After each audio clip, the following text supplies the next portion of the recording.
कहीं ना कहीं टैरो भी is also a part of law of attraction या मैनिफेस्टेशन. ऑल्सो जब हम अलग अलग साइंसेस के बारे में बात कर रहे हैं, न्यूमरोलॉजी के बारे में बात करते हैं, एस्ट्रोलॉजी के बारे में बात करते हैं, या रेकी साइंस के बारे में बात करते हैं, आप तो मास्टर हैं इस बारे में भी, तो हाउ दीज आर कनेक्टेड? ये आपस में कोई कोई there is there any connection to all this? मुझे लगता है बेसिक यही है कि माइंडसेट तो होता ही है इम्पोर्टेंट, साइकोलॉजी जो हम लॉ ऑफ अट्रैक्शन में भी मानते हैं, बट थोड़ा बहुत डिफरेंस तो है ही है, सब में है. जैसे अगर मैं एस्ट्रोलॉजी की बात करूं तो astrology is a very very vast science. अगर किसी को एस्ट्रोलॉजी लर्न करनी है ना, तो कम से कम, या मैं कहूँगी समझना है एस्ट्रोलॉजी को, एटलीस्ट 3 years. और अगर वो अर्न करना चाहते हैं तो 5 years. मतलब मैंने भारतीय विद्या भवन में 5 साल गुजारे हैं एस्ट्रोलॉजी को सीखने में. हाँ, वाओ. और बहुत डिफ़िकल्ट है एस्ट्रोलॉजी. मतलब जब मैं एस्ट्रोलॉजी कर रही थी, मैं दिन में 3-3 4-4 घंटे पढ़ती थी, और मुझे लगता था जब मैंने एग्ज़ाम्स दिए कि आईआईटी के क्या एग्ज़ाम्स होंगे. ऑन द कॉन्ट्ररी न्यूमरोलॉजी बहुत आसान है, लेकिन numerology is more of a remedial.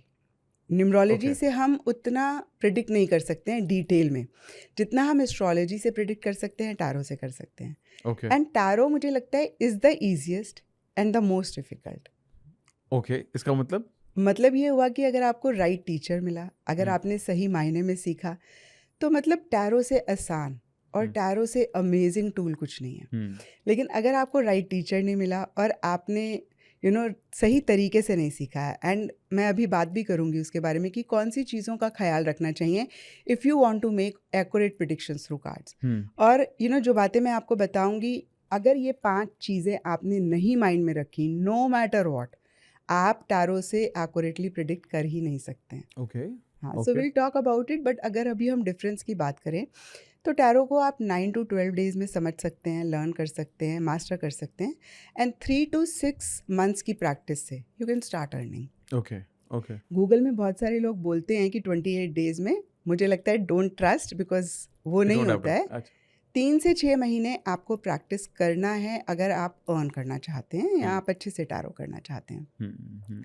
और एस्ट्रोलॉजी से आप major to minor details predict कर सकते हैं, है ना. न्यूमरोलॉजी तो मैंने आपको बोला कि is more of a remedial than predictive. Numerology से हम ये तो जान सकते हैं कि सामने वाले का बिहेवियर कैसा है, पर्सनालिटी ट्रेट कैसा है, लेकिन ये नहीं जान सकते कि सामने वाले के मन में हमारे लिए क्या है. फॉर एग्जाम्पल, अगर मैं आपसे पूछूं कि आपका क्या डेट ऑफ बर्थ है, ओनली द डेट, 11th, तो आप 2 नंबर हैं. आप बहुत इमोशनल हैं, आप बहुत सेंटिमेंटल हैं, आप फेमिनिन एनर्जी को बहुत अच्छे से समझते हैं, है ना. तो मैं ये तो बहुत एक्यूरेटली और बहुत अच्छे से बता सकती हूँ कि आपकी क्या पर्सनालिटी ट्रेट है, लेकिन आप अपने मन में मेरे बारे में क्या सोचते हैं ना, वो मैं न्यूमरोलॉजी से नहीं बता सकती. लेकिन टैरो से मैं ये भी बता सकती हूँ कि भाई आपका पर्सनालिटी ट्रेट क्या है और आप मेरे बारे में क्या बताइए. मैं आप क्या पर सच में ही पॉसिबल है कि you can know what is in my mind? Yes. क्योंकि देखिए, टैरो में ना हर इमोशन, हर, जिसे बोलते हैं ना कि एक फीलिंग के लिए कार्ड है, और उसमें पेंटिकल्स भी हैं जो मनी को रिप्रेजेंट करते हैं, उसमें इमोशंस भी हैं जो फीलिंग्स को रिप्रेजेंट करती हैं, उसमें सोर्ड्स भी हैं जो माइंडसेट को रिप्रेजेंट करते हैं, उसमें वॉन्ड्स भी हैं. तो टैरो में चारों एलिमेंट्स हैं. टैरो में एस्ट्रोलॉजी भी है, टैरो में न्यूमरोलॉजी भी है, टैरो में एस्ट्रोलॉजिकल एसोसिएशंस भी हैं. अगर आप कार्ड्स देखें तो हर कार्ड में नंबर है, और वो नंबर रैंडम नहीं है. वो न्यूमरोलॉजी में जो नंबर्स का मतलब है वही उन नंबर्स का मीनिंग है. अब अगर आप एम्परर का कार्ड देखते हैं, एम्परर में रैम है. रैम एरीज का सिंबल है. एरीज मार्स की राशि है.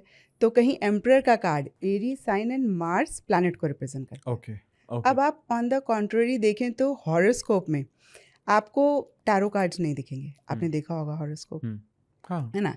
न्यूमरोलॉजी चार्ट में आपको टैरो कार्ड्स नहीं दिखेंगे, लेकिन कार्ड्स में आपको एस्ट्रोलॉजी भी दिखेगी, आपको न्यूमरोलॉजी भी दिखेगी, आपको एलिमेंट्स भी दिखेंगे. एस्ट्रोलॉजी बहुत अमेजिंग साइंस है, major to minor details predict करती है.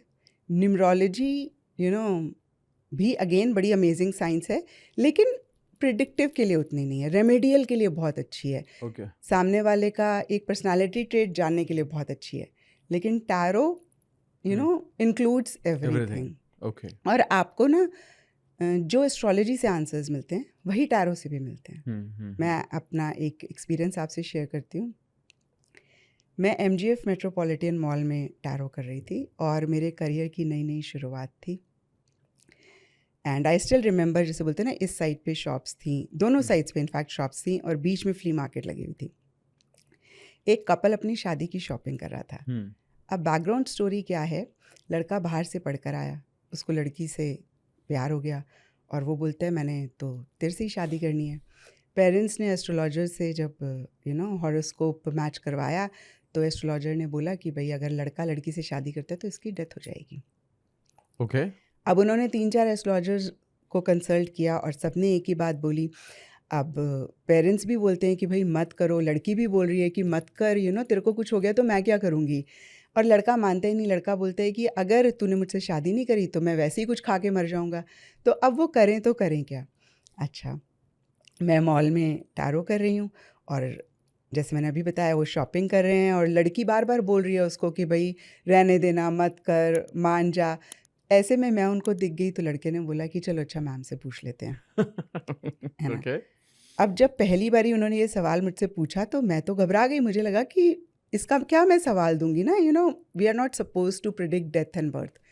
खैर, आप ऐसे सेटअप में बैठे हो, आप मना नहीं कर सकते हो। मैंने कार्ड्स को शफल किया, आप यकीन नहीं मानेंगे, कार्ड आया डेथ का। और मेरे हाथ पैर कांपने शुरू हो गए। मतलब मुझे लगा कार्ड्स ऐसे भी जवाब देते हैं, और मुझे कुछ बोलने की ज़रूरत नहीं थी because they got the answer.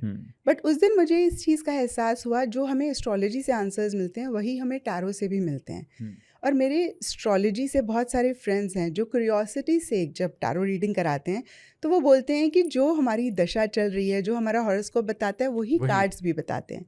अब देखिए, अगर किसी को एस्ट्रोलॉजी करनी है ज़रूर करें, because astrology is an amazing science. But astrology is difficult, astrology में टाइम लगेगा।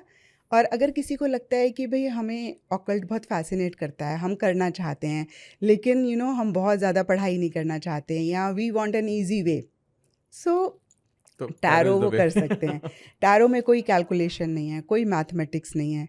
आप देखें एस्ट्रोलॉजी में आपकी मैथमेटिक्स बहुत स्ट्रांग होनी चाहिए। अगर आपकी मैथमेटिक्स स्ट्रांग नहीं है, आप अच्छी एस्ट्रोलॉजिकल प्रेडिक्शंस नहीं कर सकते हैं। सो मतलब अगेन सबकी अपनी चॉइस है। They can start with tarot and then they can go forward. But जैसे आपने बताया कि आपने देखो 5 साल एस्ट्रोलॉजी को स्टडी किया, तो आपकी possibility and probability of accuracy is much much higher in tarot also, because ये कनेक्टेड है सारी साइंस।